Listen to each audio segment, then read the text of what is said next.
Hello, everyone. Thank you all so much for joining our September California Brokers Business Accelerator on the importance of communication in the real estate transaction with Michelle Beeson. Today, I want to quickly remind you of a wonderful product from Sharp TC, our in-house transaction coordinators. Sharp TC will not only be your transaction coordinator throughout your entire transaction from start to finish, but when your transaction closes, your clients will receive a closing gift box directly from you. But you don't have to lift a finger. Sharp TC does all the work. For each transaction done with Sharp TC is only $400, but you can get your first transaction done for $250. Today's webinar is sponsored by Movement Mortgage. We have two loan officers available to you, John Solek and Trisha Hamilton, that you can reach out anytime to ask any questions.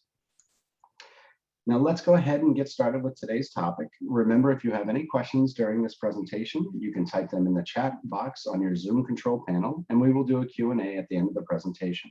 I will now pass it over to our speaker for today, starting Michelle Beeson. Good morning, Michelle. Good morning. How is everyone? Hope you're all having a good day, good week. We're going to go ahead and get right started on this. Tom wanted to talk about communication, and unfortunately he had a conflict in his schedule. So I'm going to do my best to cover what he wanted to speak to, and hopefully I make all the valid points. But he, lately, just a whole, Tom and I talk several times about common issues that come up with our agents and during transactions, and the underlying common issues, really we come to the conclusion that it comes down to communication. The way you're communicating with each other, with the agents, with your clients. If the communication is handled correctly, it's key to just giving your clients a very smooth, clear, clean transaction. If you're properly communicating, sure, things happen, but the point being is that communication kind of sets the tone from the beginning as to whether you've got a relationship with everybody involved in a transaction that can be, where we can work things out, if they're possible to work out.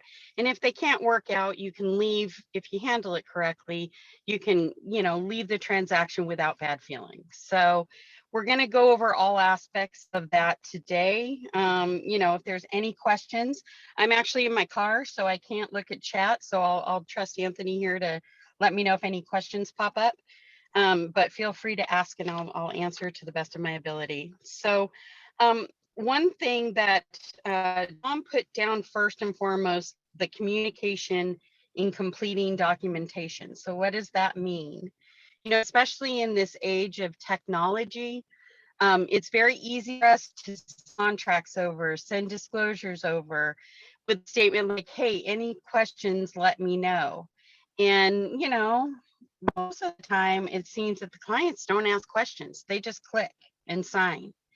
And yeah, is it easier that way? Sure. But is it better? Probably not. So you've got to make sure that your clients understand what they're signing, whether that be you sending them anyway, you going over it on the phone while they're signing.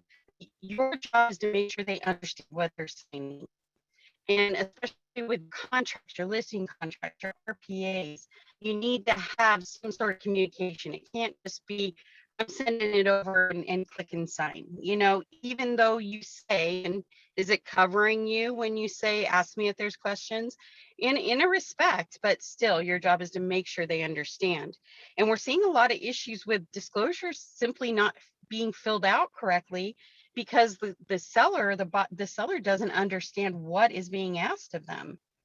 And so one thing you guys can do is find some sort of system that works within your business model where you are still explaining things to people. Maybe you're doing a video disclosures. Maybe you're, if you have questions on this, click on this.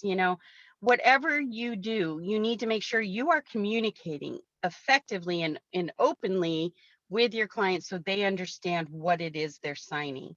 Same with the buyers. Buyers need to understand what they're agreeing to when they provide a offer to a seller. they're making a series of promises in this offer. It's a contractual document. You can't just, keep making offers or like that. You need to make sure that you're thoroughly explaining things to your buyers and sellers. And if you do that, it's just going to make life a lot easier by doing that. Find some system. Find some system that works for you guys in that respect. You're finding some way to explain things in this age of DocuSign and not meeting as much in person. Back in the ancient times when I started in real estate, everything had to be done in person. I mean, shoot, a fax machine was, a great invention practically in real estate when I started. So, you've got to take the time to speak with your clients. It does a lot for, everything, for referrals, all of that. And then what Tom has down here next, and this is very important, is communicating with your broker. And that's what we're here for, we're here to answer questions, to help you. We want to get involved before things blow up into big issues. That's just what we want to do. If you guys are unsure of anything, call us. Both Tom and myself are extremely accessible. We do our best to answer calls. If we can't, we'll call you back, but we take that seriously. For us as brokers, we think that's the most important part of our job, is helping you guys, not make mistakes in the first place. And if you do, how are we going to resolve it, in the best way possible? So one of the biggest things I hear when you guys of my agents call is, oh, I'm going to bug you. Well, I'll say that, hey, it's my job. You're not bugging me. So it's our job as your brokers to help you through things. So you guys shouldn't feel uncomfortable asking the questions. There's several ways to reach out to us and communicate. When you think things are going sideways, just call us to bounce them off. Hey, I think this could become an issue, or, I have an unhappy client. What do you suggest I do? Both Tom and I have been doing this a long time. I think I'm at my 28th year now. Tom's over 40, if I'm not mistaken. So we have a pretty good grasp on a lot of different scenarios that happen. And our experience has kind of shown us what works usually and what doesn't. Of course, everything is client specific. So, but we're going to help you guys through that. So it's incredibly, incredibly important to communicate with us anytime you feel like things are going sideways, or if you simply don't know, so make sure you understand your contracts and your disclosures, that you're describing them properly to your clients. And if you feel that things are going sideways, or even if you're unsure of anything, make sure you reach out to your broker. Because again, those open lines of communication, and that way also, if Tom or I get a call from an unhappy client or a disgruntled agent on the other side, it helps if we're already aware of the situation. We've already got your side to the story. So if things are going to escalate, just step back and give us a call and let's some things out. There's a thing, and I know they're not done as often as they used to be. It used to be just a standard part of our file. When there's a thing called communication logs, where you're logging every phone call and the gist of what it is, every conversation, you're just logging it in your transaction. And while it is your point of view without any outside influence, it is helpful. You really need to be keeping communication logs. When you talk to somebody and you want to, you just summarize the conversation. You put the date, time, method of communication, if it was in person or a phone call, in this log. So however you do it, we used to just have lines, literally lines, and we would put things down.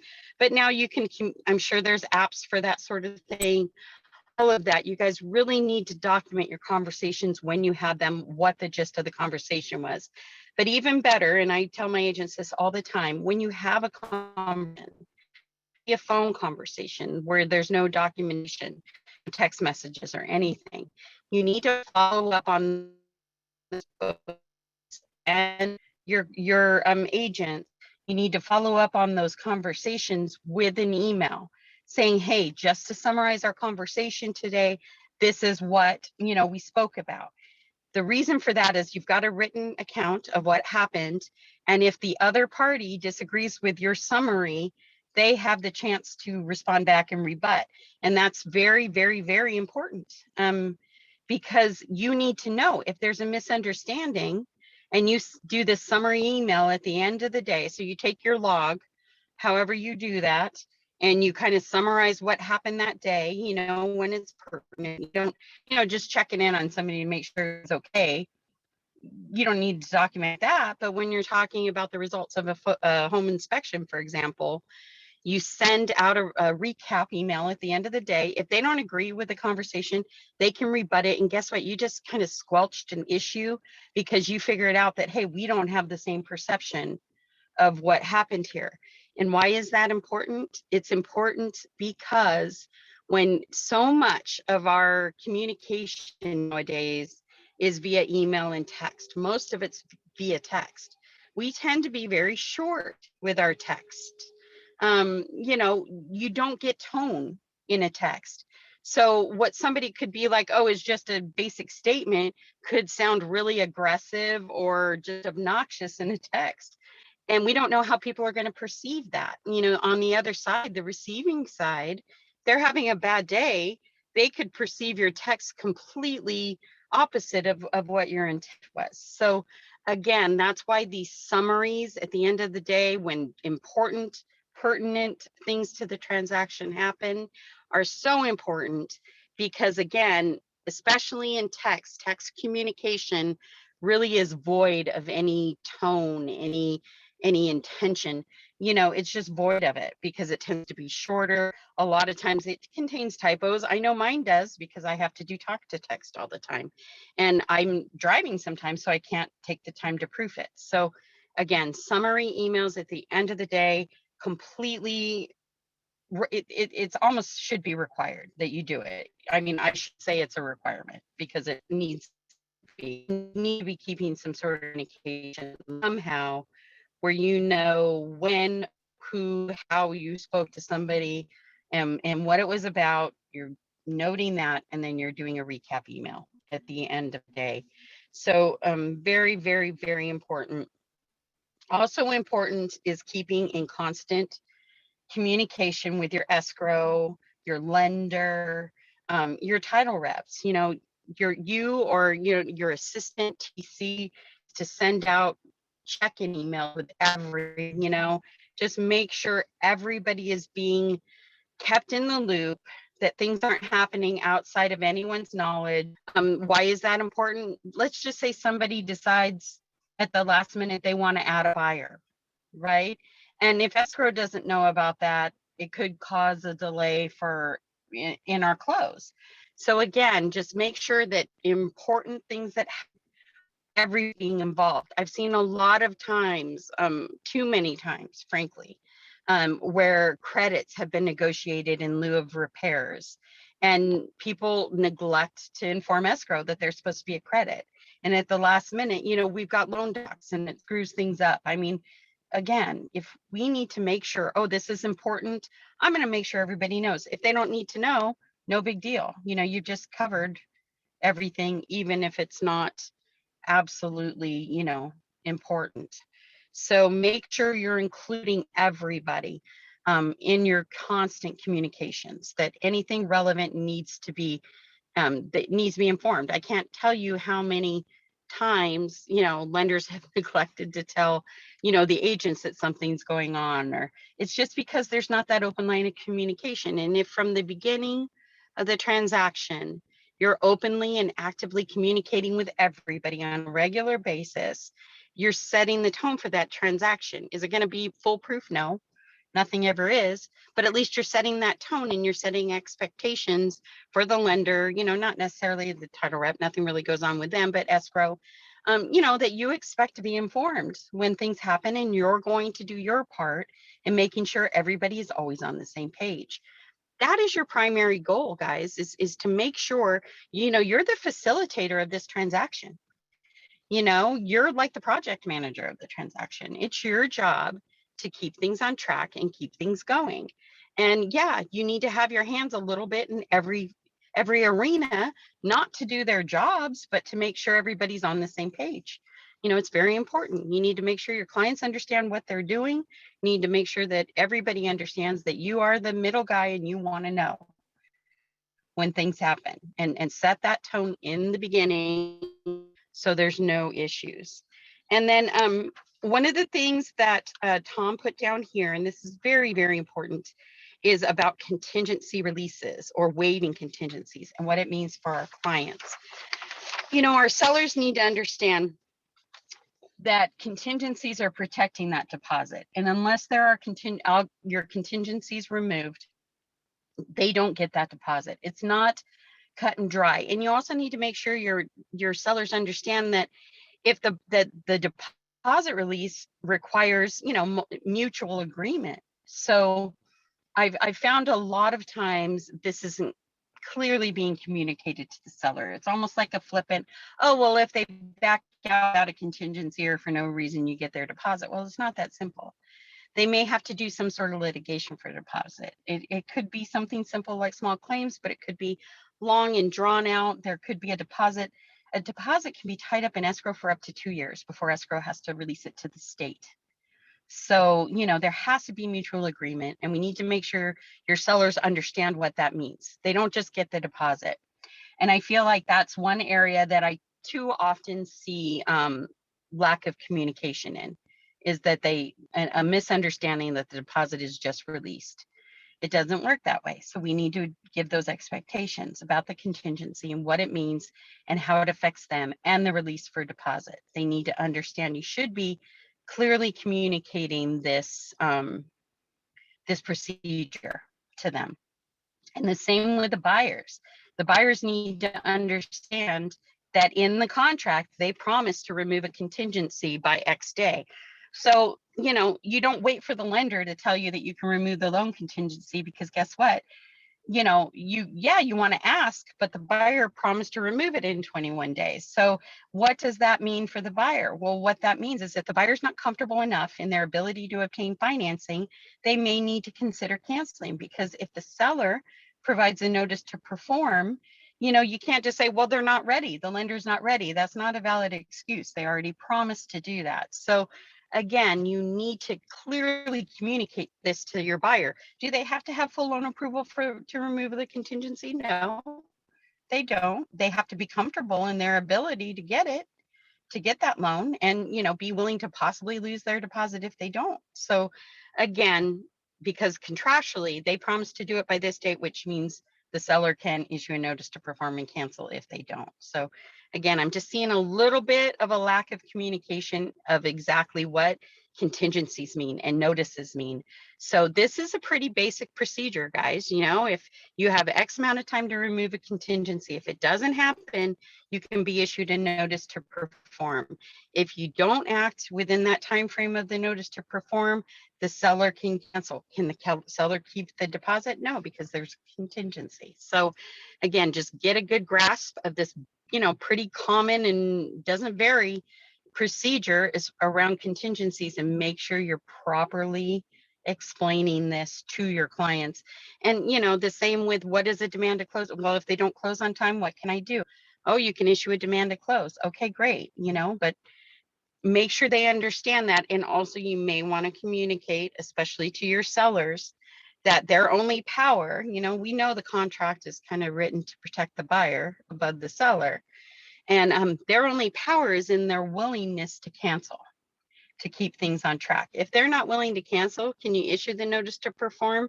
Sure, but does it have any teeth? No, because they're not going to cancel on them anyway, or they might give them 2 weeks and cancel then. So again, set these expectations in the beginning of the transaction with communicating with them. Explain what's going to happen. Prepare them for what could happen. Doesn't have to be doomsday, doesn't have to be done in a negative manner. Just make sure it's clear. And hey, this is what we're going to do. If they don't, they promise to remove their contingency in 10 days. If they don't, this is what we can do. If you're willing to cancel because they don't do it, we can move on to somebody else, but you got to give back the deposit. Again, just communicating. And I'm going to close out with communication between your peers, agent to agent.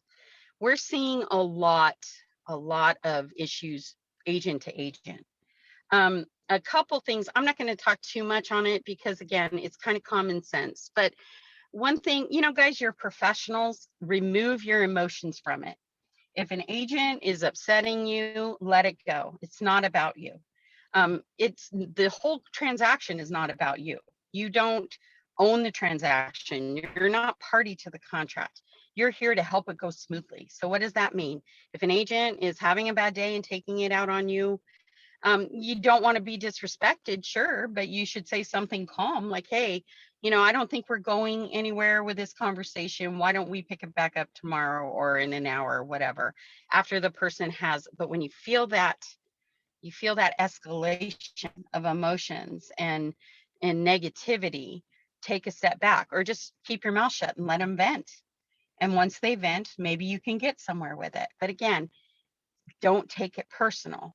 And unfortunately, I'm seeing a little bit too much here where agent to agent, we have an issue agent to agent, and they're personal issues. Honestly, it really isn't, somebody might be getting upset because the agent's just simply doing their job. And the way you communicate it is, look, hey, look, I'm sorry, but it's time for a notice to perform. I really want to work with you. I really want to get through this, but need some action. We need this done. And if you approach it, usually on the phone, a text isn't going to help.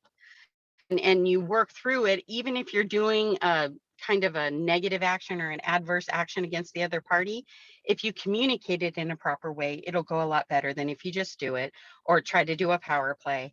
And unfortunately, what we're seeing is these headbutting between agents.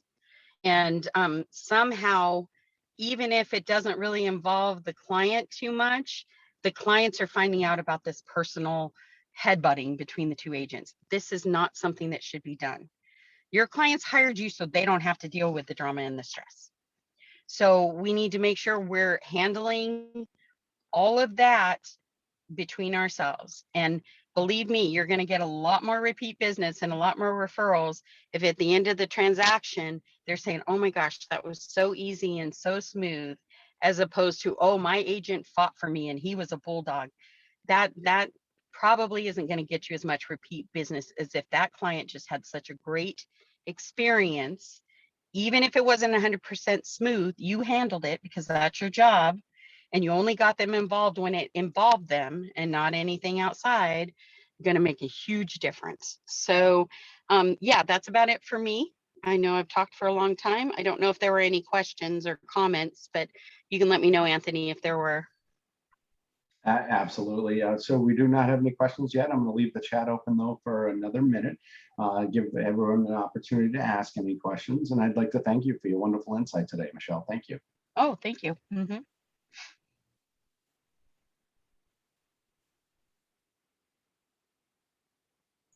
And remember, if anybody does have a question, just go ahead and enter it into the chat box. I'll happily relay it over to Michelle.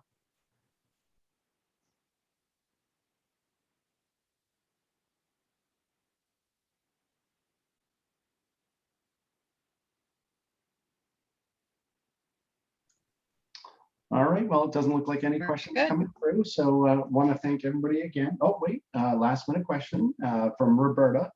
She's asking, what is the procedure when a buyer cancels and termite work was done? Well, I think what you're asking is what happens with the cost. And generally, if the buyer cancels and there's still contingencies, the seller is stuck with the cost. I mean, it is work that they had done to their house that obviously needed to be done anyway. So there is no procedure for that. If there's contingencies in place, the seller or the buyer, I'm sorry, can cancel. And the seller does not have claim to any of that deposit. Okay. Oh, of course, you can always use it for the next escrow. Always. Yep. Mhm. Okay, so you did see that question. All right, perfect. I did. I actually found a way, since I'm stopped, I found a way to get to my chat, so I can see it as it comes up. I've never done these from my phone before, so I was new for me, but I figured it out. Yeah. All right. Well, if that's the only question that we have, then I want to thank everyone again Wonderful. for joining us today, and hope you all have a wonderful rest of your week. Bye, everyone. Have a good week, guys. Thank you. Thanks, Michelle. Bye-bye. Bye.